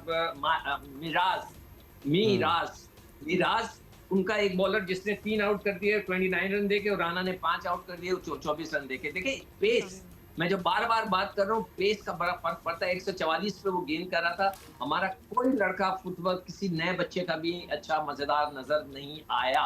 जो मैं बात कर रहा था समद का कि अब्दुल समद कौन है, तो मैंने जाके उनका पूरी लाइफ हिस्ट्री निकाली। कहीं कोई आउटस्टैंडिंग उसका कोई रिकॉर्ड नहीं है कि कहीं उसने कोई 1000 रन किए हो सीजन में। 28 साल की उम्र है उसकी और वो पाकिस्तान के लिए एज अ बैटर खेल रहा है एट नंबर 7। ये अजीब सी टीम सिलेक्शन है जो मेरे समझ से बाहर है कि माइक हैसन को शायद डर है, खौफ इतना है, या उसका खौफ भी। अच्छा, नाहिद ने तो, हम नाहिद राना की पेस की बात कर रहे थे, 142 145 को वो टच कर रहे थे, नया गेंद भी नहीं दिया था उन्हें। मतलब उसके बावजूद ये देखो, जो मुझे जो सबसे ज्यादा शर्मिंदगी हो रही है ना इस वक्त कि हमारी पेस अटैक दुनिया की बड़ी नामी ग्रामी हुआ करती थी हर लिहाज से। बड़े बड़े हमारे दुनिया के फास्ट बॉलर्स, अब बांग्लादेश के पास इतना तेज बॉलर आ गया जिसको हम मैच नहीं कर सकते, हम जिससे नहीं खेल रहे, यानी कि हद हो गई है हमारी जो टैलेंट है या टैलेंट। अच्छा, वैसे वो इतने तेज नहीं है जितना it is the need of the moment. मतलब आज की जरूरत ये है somebody at 140 and 140 plus। ये भी तो देखें आप कि वो तो चले तेज हैं, लेकिन हमारे बल्लेबाज को खेलना भी तो आना चाहिए 140 प्लस को। नहीं, वो खेल ही नहीं सके। वो जो 22 का T20 का जो माइंड फ्रेम है ना हमारे लड़कों का, कि हमने बस खड़े होकर यूं मार देना, वो मुझे यहाँ नजर आया कि जो नए बच्चे थे वो अपनी जगह पे खड़े होकर खेल रहे थे। अगर शॉर्ट ऑफ लेंथ गेंद गिरती है उसको मुझे बताएं सिकंदर, हमारे पास हैं ऐसे बॉलर्स जो हमारे बल्लेबाजों को 140 प्लस पे प्रैक्टिस करा सके नेट्स में? देखिए नेट्स की प्रैक्टिस नहीं होती है। एक तो बॉलर देखने होंगे प्लस ये कि डोमेस्टिक के अंदर जो मैचेस चल रहे हैं उसमें जाकर खेले ना। अब हम जो है T20 खत्म हो चुका है, हम T20 करा रहे हैं, यानी कि डिजास्टर है पाकिस्तान की क्रिकेट के लिए, ये डिजास्टर कि T20 वर्ल्ड कप खत्म हो गया है, अब हम T20 करा रहे हैं। यानी कि इससे बड़ी क्या मिसमैनेजमेंट हो सकती है नकवी साहब। आप देखें, सोचें जो मैं बात कर रहा हूँ कि T20 का वर्ल्ड कप खत्म हो गया है और हमारी नेशनल T20 अब शुरू हुई है। ये आपकी जो क्रिकेट की हमारी तबाही आ रही है ना, वो ये अच्छा सिकंदर, नेक्स्ट मैच के लिए कुछ उम्मीद रखें? क्या टीम सिलेक्शन होनी चाहिए, क्या करना चाहिए तब? अब देखें, इसके बाद तो मुझे बिल्कुल भी उम्मीद नहीं है कि कोई बाहर से नए बच्चे बैठे हुए हैं वो कोई खेल सकेंगे। अब ज्यादा हारिस रऊफ को आप अंदर लेके आए, वो थोड़ी तेज गेंदें करते हैं, शॉर्ट ऑफ लेंथ गेंद करते हैं, उनको एक लेकर आए, बॉल एक फैसल अकरम को लेकर आए ताकि आपकी बॉलिंग तो तगड़ी हो। फिर बैटिंग के अंदर जो है आपके पास वही लड़के, कोई ऐसा लड़का नहीं है बाहर एक्सपीरियंस जो बैठा हुआ हो जिसको हम कहें कि जी इसको खिला दें तो हमारी बैटिंग में थोड़ा फर्क आएगा। इन्हीं लड़कों को खिलाएं, गिव देम अ चांस, देखते हैं कि अब आगे क्या होगा। शुक्रिया आपका। बहुत शुक्रिया। अच्छा जी, ये लें वो ब्रेकिंग न्यूज़ अभी हमने आपको दी है, जो कि हमें पता था पिछले घंटे से ही, हम इसी पे बात कर रहे थे। हम तो ऑल आउट हो ही चुके थे और हमने कहा भी था कि ये घंटे में बात खत्म होने वाली है। अच्छा जी, हम स्कूल्स की बंदिश के मामले पे बात कर रहे थे। काशिफ मिर्जा साहब हमारे बिल्कुल, बहुत लंबा चौड़ा सवाल। खैर बॉटम लाइन काशिफ साहब बात यही थी कि क्या स्कूलों के, कॉलेजेस, यूनिवर्सिटीज़ के जो रिप्रेजेंटेटिव्स होते हैं उनको एतमाद में लिया जाता है, उनको कंसल्ट किया जाता है, they are the stakeholders जब हुकूमत इस किस्म के फैसले जो है स्कूलों को बंद करने या फिर वर्क ऑफलाइन ऑनलाइन करने के फैसले ले रही होती है? क्या आप लोग भी इन्वॉल्व होते हैं इन फैसलों में? देखिए, ये एक बड़ी अजीब सी रविश बन चुकी है और शायद जो हुक्मरान तबका है उनके अपनी औलादों के पास तो वो एजुकेशन की इन हाउस फैसिलिटी भी उनको मैसर होती है और ऑनलाइन भी होती है, लिहाजा उनको कोई परवाह नहीं होती कि आम इंसान का जो बच्चा है कि वो किस तरह से तालीम हासिल कर रहा है और किन मसाइल और किन मुश्किलात से गुजर रहा है। लिहाजा ना तो वो रिप्रेजेंटेटिव्स को पूछते हैं, ना स्टेक होल्डर्स को पूछते हैं, ना इवन पेरेंट्स से भी कंसल्ट करते हैं। तो यही वजह है कि जब आप देखते हैं एकदम आधी रात को भी हमने ऐसे मसाले देखी, आधी रात को अनाउंसमेंट आती है और हमें अपने मीडिया से पता चलता है कि सुबह जो है तालीमी अदारे जो है, स्कूल जो है वो बंद कर दिए गए हैं। अच्छा, उससे होता क्या है कि बहुत सी एक जो है वो एक तरह की हैरेसमेंट क्रिएट हो जाती है among the students and teachers and students. अच्छा, अब ये जो रिसेंट इन्होंने स्कूल बंद करने का जो फैसला किया, ये भी एक बहुत ही अलार्मिंग सिचुएशन है कि आपने सिर्फ जो है एनर्जी की बचत के लिए, पेट्रोल की बचत के लिए पूरी दुनिया में ये पहली एग्जाम्पल क्रिएट हुई है कि आपने तालीमी इदारों को बंद किया है। और वो तालीमी इदारे बंद किए हैं कि हमारे कोई 80% से ज़्यादा तो बच्चे वो हैं जो अब सरेंडरिंग एरिया में रहते हैं, घरों के पास ही उनके स्कूल हैं। और फिर ख़ास तौर पे जो आपका रूरल एरिया है वो बिल्कुल बड़ा एक ऐसा एरिया में जहाँ पे पैदल ही आपने जाना है, वहाँ पे तो ट्रांसपोर्ट भी नहीं है। तो वहाँ बच्चे पहले ही हम देख रहे हैं आउट ऑफ स्कूल का शिकार हैं। हमारे 2 करोड़ और लगभग 80 लाख बच्चा आउट ऑफ स्कूल है। इन हालात में जब आपने पूरा साल 90 डेज 100 डेज का सेशन रखना है, तो वो बच्चे जो पढ़ रहे हैं वो 2 काम करते हैं, एक तो आउट ऑफ स्कूल हो जाते हैं और दूसरा वो चाइल्ड लेबर का शिकार होते हैं। और उसका कोई दूसरा सब्स्टिट्यूट आपको नहीं है। उनको दोबारा आप जो है वो आप क्लासरूम की तरफ जो नहीं ला सकते। ठीक, बहुत शुक्रिया साहब। कल हमने पंजाब से वज़ीर इत्तलात को भी ज़हमत दी थी। आज हमारे साथ मौजूद हैं इसी इशू पे बात करने के लिए शर्जील इनाम मेमन साहब हमारे साथ हैं, वज़ीर इत्तलात सिंध हैं। शर्जील साहब, सबसे पहले तो ऑब्वियसली मुल्क भर की तरह सूबा सिंध में भी किफ़ायतशारी के इक़दामात का फैसला किया गया है और इस पर रिवायत रेस्टोरेंट्स, शॉपिंग मॉल्स, बाज़ारों से पहले स्कूल, कॉलेज, यूनिवर्सिटीज़ वगैरह है ना, ये सब कुछ बंद कर दिया गया है, इसकी बंदिश कर दी है। तो तालीम मतलब आपकी तरजीहात में मकाम रखती है या फिर आपको लगता है कि सबसे आसान पहले तो स्कूल बंद कर दो, बाकी चीज़ें बाद में आएंगी? मतलब किस तरह ये डिसीजन मेकिंग होती है? देखिए जी, ये एक मीटिंग हुई थी प्राइम मिनिस्टर साहब के पास और उसमें तमाम सूबों के, चारों सूबों के चीफ मिनिस्टर्स और पूरी उनकी जो है रिलेवेंट लोग वो मौजूद थे और एक नेशनल कंसेंसस के साथ फैसले ये किए गए कि जी फिलहाल हाई स्कूल्स जो हैं उनको जो है वो ऑनलाइन होंगे और बाकी स्कूल्स को जो है 16 तारीख से लेके 31 तक जो है वो बंद किया। हमने 2 महीने के लिए बंद नहीं की, हुकूमत ने सिर्फ 15 दिन के लिए स्कूल को बंद किया और इस 15 दिन में ऑलरेडी ईद की छुट्टी, तातीलात भी है, 27वीं रमजान भी है, यौमुल कुद्स भी है, ये सारी तो हमने तो उन सारी चीज़ों को मिनिमाइज करके रखा है। और दूसरी बात ये, इस दिन में जो एग्जाम्स हैं वो एग्जाम्स डिस्टर्ब नहीं होंगे। जो मॉक्स चल रहे हैं, लोग एग्जाम्स चल रहे हैं, वो एग्जाम्स चलते रहेंगे, सिर्फ और सिर्फ स्कूलों को जो है, ताकि हमने कहा कि जी लोग जो है जहाँ पे घर से बैठ के तालीम हासिल कर सकें लोग, अगर ऑनलाइन तो ऑनलाइन कर लें, जहाँ पे नहीं है सिस्टम तो उसको फिर उस तरीके से किया जाए। और प्रायोरिटी हमारी सिर्फ और सिर्फ ये है कि हर हाल में जो है कि हम इस वक्त जो हमें जो मुल्क के जो इस वक्त हालात हैं कि जो अगर आपकी पेट्रोल की कभी आ जाए और आपका पूरा मुल्क चौक हो जाए, तो आपने किस तरीके से किफायतशारी करनी। इसी तरीके से हमने फ्राइडे को भी जो है वो वर्क फ्रॉम होम कर दिया है। इसी तरीके से हमने जो है वो सरकारी जो गाड़ियां हैं उनको 60% जो है उनको हमने रोक दिया है कि 60 गाड़ी होंगी। और कोशिश ये करेंगे जिस ऑफिस के स्टाफ को हम लोग रोक सकें जी, वो अगर कोई ज़्यादा असेंशियल स्टाफ नहीं है तो वो उस तरीके से दिया जाए। शजीद साहब, ये फैसला ज़ाहिर है और ये फैसले तमाम तेल और गैस की बचत के लिए कर रहे हैं, सब लोग इसमें हिस्सा डाल रहे हैं। तालीमी इदारे बंद करने वाला फैसला भी बड़ा सोच समझ कर किया होगा। आप बता रहे हैं वज़ीर आज़म की सदर सदारत इजलास हुआ था जिसमें चारों सूबाए वज़राए आला भी मौजूद थे। कुछ हिसाब किताब लगाया गया है सूबों की सतह पे कि 31 मार्च तक जब ये बंद रहेंगे तालीमी इदारे, तो इससे कितनी बचत हो पाएगी?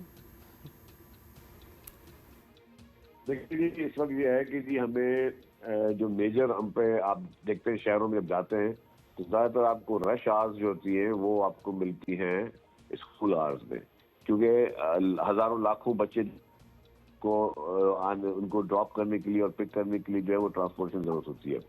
तो इसीलिए ये किया गया है कि क्योंकि आपके पास इस वक्त ये था कि जी आपके पास 1 महीने का आपके पास पेट्रोल और डीजल मौजूद है, तो आपके उस सारी चीज़ों को देखते हुए और मुल्क की हालात को देखते हुए जो कम से कम आप बर्डन ले सकते थे, हमने कम से कम बर्डन लिया। अगर आप देखेंगे कि बाकी जगहों पर ज़्यादा छुट्टियाँ दी गई, सिंध में सबसे कम छुट्टियाँ दी है। ठीक। अच्छा, फाइनली ये भी बता दें मेमन साहब कि जब ये कहा जाता है कि ऑनलाइन एजुकेशन का ऑप्शन मौजूद है, तालीमी इदारों को इसकी तरफ जाना चाहिए, तो इसके लिए बड़ी सहूलियात चाहिए होती हैं ऑब्वियसली स्कूलों में भी और स्टूडेंट्स को भी।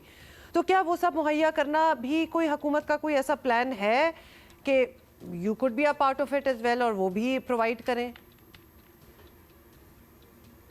देखिए जी, अलग अलग जगह है ना, जो आपके शहरी इलाके हैं वहाँ पे तो ये फैसिलिटीज मौजूद है, तो वहाँ पे आप ऑनलाइन कर सकते हैं। लेकिन आपका पैरेलल आपके देही इलाके भी है या रिमोट एरियाज भी हैं। रिमोट एरियाज में वहाँ पे इंटरनेट की सहूलियात या वहाँ पे टैबलेट्स और ये सारी चीज़ें वहाँ के लोगों की अफोर्डेबिलिटी हर एक की एक तरीके की नहीं होती है। तो ये मुख्तलिफ चीज़ें हैं डेफिनेटली। तो पैरेलल नहीं हो सकता, लेकिन हुकूमत जहाँ जहाँ तक कर सकती है, जिन जिन इलाकों में फैसिलिटीज हैं या लोगों की ताकत है जिनके पास, वो कर सकते हैं। तो इसीलिए ये परमानेंट सोल्यूशन नहीं है। बहुत शुक्रिया आपका मेमन साहब। अच्छा, एक तो आता है ना, मेरे अपने घर में भी जो इशू आएगा जब ऑनलाइन होंगे बच्चों के स्कूल, अभी तो चल रहे हैं, वीकेंड से छुट्टियां होना शुरू होंगी। There is one laptop in the home और बाज़ घरों में एक भी नहीं होता। सो एक बच्चे को जब आप ऑनलाइन बिठा देंगे तो दूसरे को क्या हाथ में मोबाइल दे के बिठाएंगे? और हमारे यहाँ एक बच्चा तो नहीं होता ना, 3-4 बच्चे होते हैं, तो जब सारे ही बैठ जाएंगे पढ़ने के लिए और एक ही टाइम होगा पढ़ाई का, तो किस तरह शेयरिंग होगी वो डिवाइसेस की? तो ये दीज आर रियल थिंग्स, मतलब ये बड़ी रियल इश्यूज हैं, लेकिन इनका क्या किया जा सकता है? Anyway, we are just raising it because this is ये है एक प्रॉब्लम। अच्छा जी, वापस आ रहे थे। ओके, ब्रेक ले लेते हैं। वेलकम बैक जी। और रमज़ान मुबारक का महीना है जहाँ पाकिस्तानियों की ज़्यादातर तादाद अपने साल भर की ज़कात और सदक़ात और खैरात वगैरह निकालती है, और हम आपके साथ रोज़ाना की बुनियाद पर ऐसे इदारों की बात करते हैं जहाँ बहुत ज़बरदस्त काम हो रहा है। ऐसा ही एक और इदारा जिससे हमारा भी रिश्ता बहुत पुराना है, TCF, द सिटीजन फाउंडेशन अब वो जगह बन गई है जो कि इट नीड्स नो इंट्रोडक्शन। मतलब इतना कुछ स्टेलर उनका काम है, इतने अरसे से काम है और इतनी सक्सेस स्टोरीज हैं कि वो ऑटोमेटिकली दिमाग में वैसे आ भी जाता है कि वेयर वन शुड गिव। और ये इदारा कब से चल रहा है? 1995 से, अंदाज़ा कर लें। और बहुत ही ज़बरदस्त इन्होंने काम किया है, करते जा रहे हैं। TCF के वाइस प्रेसिडेंट डेवलपमेंट असफंदियार इनायत हमारे साथ मौजूद हैं, उनसे मज़ीद बात करते हैं। असफंदियार इनायत साहब, बहुत शुक्रिया and congratulations to you and the whole team of TCF। बताइएगा इस साल के लिए आपके क्या इरादे हैं और पिछले साल से इस रमज़ान तक क्या कुछ आपने अचीव कर लिया? और बहुत बहुत शुक्रिया अब्दुल्ला, पहले तो आप लोगों का प्रोग्राम पे मौजूद करने के लिए। टीसीएफ जो है 30 साल से जो है वो कोशिश यही कर रहा है कि दुश्वार इलाकों में जो है वो बेहतरीन और मयारी तालीम जो है वो फराहम करे। तो इस साल हम लोग का जो है वो 2261 स्कूल यूनिट्स जो हैं वो पूरे पाकिस्तान में चला रहे हैं, जिसमें 3,20,000 बच्चे जो हैं वो मयारी तालीम हासिल कर रहे हैं। और अगले 5 साल में जो है वो हमारा इरादा है कि हम 20 लाख जो है वो एजेंट्स ऑफ पॉजिटिव चेंज जो है उन तक पहुंचे। और वो तभी मुमकिन हो सकता है जब तक आप जैसे लोग जो है हमारा साथ देते रहें और हमारा पैगाम जो है वो ज़्यादा से ज़्यादा लोगों तक पहुंचा। इंशाल्लाह हमारी पूरी कोशिश होती है कि आपकी आवाज़ जो है वो दूर दूर तक जाए। और योर राइट शो तो हमारा पूरी दुनिया देख रही होती है। Pakistanis anywhere in the world prefer भी करते हैं कि ऐसे इदारों को अपनी ज़कात दें जो जिनका काम नज़र आता हो।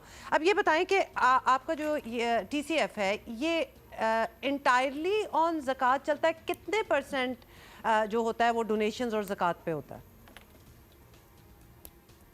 ज़कात का रेशो जो है पहले जो है ना तालीम का एक थोड़ा सा चैलेंज ये रहा है कि जब आप आंख बंद करें और ज़कात का सोचें तो तालीम अक्सर लोगों के जहन में जो है वो नहीं आती है। इलाज मुआवजा पहले आता है, उस तरह की चीजें आपके जहन में जरूर आती हैं। राइट। और हमारा मानना ये है कि अगर आप तालीम पे ज्यादा से ज्यादा ज़कात दें तो आने वाले वक्तों में आपको तालीम पे और किसी और दूसरे शख्स पे ज़कात देने की जरूरत नहीं पड़ेगी, क्योंकि जब तालीम पे आप ज़कात देते हैं तो बच्चों को इतना आप मजबूत कर देते हैं कि वो खुद अपना सिर्फ अपना ख्याल रख सकते हैं बल्कि आने वाले और कई जनरेशन का ख्याल रख सकते हैं और वो देने वाला हाथ जो है वो बन जाते हैं। तो अभी आज से चंद साल पहले तक हमें तकरीबन 15-16% ज़कात मिलती थी, 17%। अब जो है वो बढ़ के तकरीबन 35-36% वो हो गया टोटल ज़कात। अच्छा असमत यार साहब, आप लोगों का ग्लोबली दुनिया आप जानती है, पहचानती है, आपके काम को सराहती है, मानती है। हम ये अपॉर्चुनिटी इस्तेमाल करना चाहते हैं, आप अपने प्रोजेक्ट्स जो इस साल के लिए आपके इरादे हैं वो जाहिर करें, वो बताइए ताकि स्पेसिफिकली लोग और ज़्यादा कंट्रीब्यूट करें। क्योंकि I was speaking to so many friends in US and Canada as well, सब लोग TCF को जानते हैं और कुछ ना कुछ करना चाहते हैं। ट्रू। बिल्कुल। तो हम पिछले 30 साल से ऑन एन एवरेज हर हफ्ते एक स्कूल जो है वो कमीशन करते आ रहे हैं। On an average every week एक स्कूल कमीशन हो रहा है। पिछले 2-2.5 साल से हम हर हफ्ते 2 स्कूल जो है वो कमीशन कर रहे हैं। तो इस साल भी हमारा जो हदफ है वो यही है कि हम 2 स्कूल जो हैं वो हर हफ्ते कमीशन करें और उसके लिए हमें जो है वो ज़्यादा से ज़्यादा पैसे चाहिए होते हैं। तो एक बच्चे की तालीम जो है 3,750 रुपये माहाना होती है या 45,000 पूरे साल का बनता है। वो ज़कात की मद में भी या सदक़े की मद में या जनरल डोनेशन की मद में जो है वो दिया जा सकता है। तो हमारा मतलब ये कि 100 स्कूल और एक स्कूल में 180 बच्चे होते हैं। तो 18,000 बच्चे जो हैं वो हमने स्कूल लेकर आने हैं इस साल। अच्छा ये भी हमें याद दिलाएं, इससे पहले भी आपसे बात हो चुकी है but it's a good reminder for the people कि बच्चे भी पढ़ रहे हैं और एडल्ट एजुकेशन का भी आपने कुछ सिलसिला जो था बच्चों के साथ साथ पिछले कुछ अरसे में शुरू किया था। How is that going? अल्हम्दुलिल्लाह। हमने जब मेरे ख्याल से लास्ट टाइम बात की थी तो उस वक्त तकरीबन 1,80,000 के करीब जो है अडल्ट लिटरेसी के प्रोग्राम से खवातीन, मोस्टली खवातीन जो है वो गुजर चुकी थी। इस वक्त 2,93,000 जो मोस्टली खवातीन हैं वो गुजर चुकी हैं इस प्रोग्राम के तहत। और इस साल अनदर 40,000 इंशाल्लाह हमारा हदफ है कि हम जो है वो अडल्ट लिटरेसी प्रोग्राम से गुजारें। ये आपका जो ये फीचर है नायत साहब, दिस इज़ जस्ट ब्यूटीफुल, क्योंकि बच्चे भी पढ़ रहे हैं और जो पढ़ाई से महरूम रहे, जिनको शायद शौक़ भी होगा और बहुत वजूहात की वजह से वो नहीं पढ़ पाए, तो इट्स नेवर टू लेट। ये मैसेज देना, दिस इज़ वेरी इंपॉर्टेंट। और कितनी दुनिया ने अवेल किया इसको, ये कमेंडेबल बात है। बिल्कुल। एक टेस्टिमोनियल एक खातून कह रही थी कि मुझे वो 45-50 साल उम्र थी उनकी, और कह रही थी कि मुझे ऐसे लग रहा है कि जिंदगी में पहली बार मुझे शायद किसी ने आंखें दे दी हैं। मेरे पास शायद आंखें नहीं थी पिछले 50 साल में।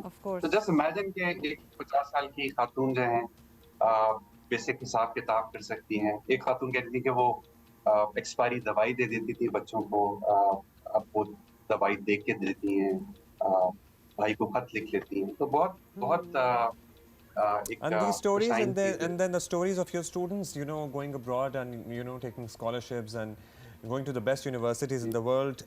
Thank you, Kashif Saab. And thank you, Asfandyar TCF. Inayat Saab. Asfandyar Saab, thank you for doing what you are doing.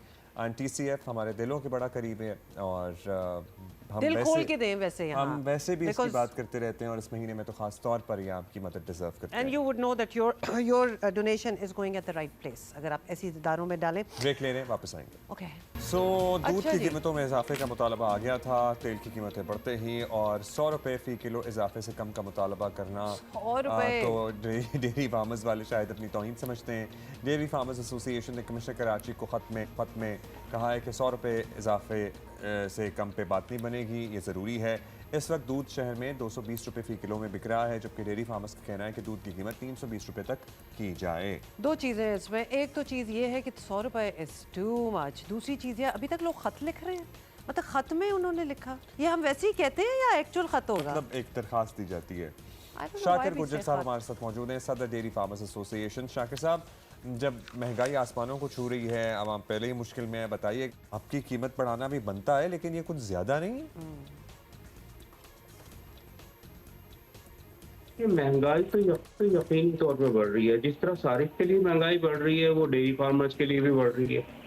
और कमिश्नर कराची ने, अब आपको पता है कि 1.5 साल से ज़्यादा का अरसा हो गया, नोटिफिकेशन पिछले साल वाला ही दोबारा कर दिया। और यकीनन दूध की कास्ट ऑफ प्रोडक्शन 271 रुपए लीटर पहले ही हो चुकी थी, फिर 55 रुपए लीटर का महंगाई का जो बम गिराया पेट्रोलियम का हुकूमत पाकिस्तान ने, तो किसान मजीद महंगाई की जद में आ गए सारिफ की तरह।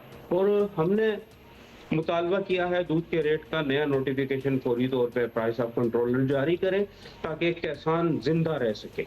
जी सर, आपने कहा 271, तो फिर 220 में कैसे बिक रहा है या 230 में कैसे बिक रहा है? मतलब उस तो दूध पे ही डाउट और होना जब शुरू हो गया मुझे। नहीं, और फिर जब इतनी प्राइस ऊपर जा रही हो तो थोड़ा सा फिर दूध का मयार भी ठीक करें आप, उसकी क्वालिटी भी ठीक करें, मतलब वो जो दूध होता है वो इतने पैसों के लिए बिल्कुल साहब, ठीक इस नहीं। वक्त जो सरकारी रेट है, दूध फरोश जाहिर है उसकी परवाह भी नहीं करते और अब ज़्यादातर अपनी मर्जी से दूध, मगर जाहिर है इतना डिफरेंस नहीं होता, लेकिन फिर भी ऊपर नीचे होता है। अगर ये मान लें कि आपके पास जो वजूहात हैं वो माकूल है, उनमें वजन है, तब भी 320 रुपए फ़ी लीटर ये बहुत ज़्यादा है। सो कोई बातचीत की गुंजाइश मौजूद है, निकल सकती है? असल में जी देखिए, क्योंकि कमिश्नर कराची साहब को हम तो अपनी एंड से खतूत लिखते हैं, अभी भी लिख चुके हैं और अभी तक इंतजामिया से कोई राब्ता नहीं हुआ है। हाँ, नेशनल मीडिया पे तर्जुमान ने एक मौक़िफ़ दिया है, जमहूरी लिबादे में एक आमराना लबो लहजा अख्तियार करते हुए धमकियां दी गई हैं किसानों को गिरफ्तार करने की, छापे गिरफ्तारियों की, तो उसकी हम मजम्मत करते हैं क्योंकि अभी तक दूध की कीमतों में किसी किस्म का इजाफा नहीं किया गया, मुतालबा किया गया और आपने 55 रुपए लीटर का बम गिरा दिया माशी इस्तेहकाम के नाम पे, तो यकीनन ये खराबी है। तो अब आपने क्या सोचा है, क्या करेंगे अगर आपका मुतालबा नहीं माना जाता और दूध की कीमतों में आपकी डिमांड के मुताबिक इजाफा नहीं होता, तो अगला स्टेप क्या होगा? हड़ताल करेंगे? देखें जी, पुरअमन एहतजाज हमारा हक है और यकीनन पहले भी हम कोर्ट में हैं, पर चूंकि कमिश्नर साहब के हाथ में है नोटिफिकेशन, वो नहीं कर रहे, हम पुरअमन एहतजाज करेंगे और हम एक नोटिफिकेशन पे यकीन रखते हैं जैसा कि इन्होंने पेट्रोलियम का नोटिफिकेशन किया। तो हम अपील यही करेंगे वजीर आला सिंध से कि जनाब फौरी तौर पर नोटिस लें, पंजाब हुकूमत क्या कुछ कर रही है अपने डेयरी फार्मर्स के लिए और आप लोग सोए हुए हैं।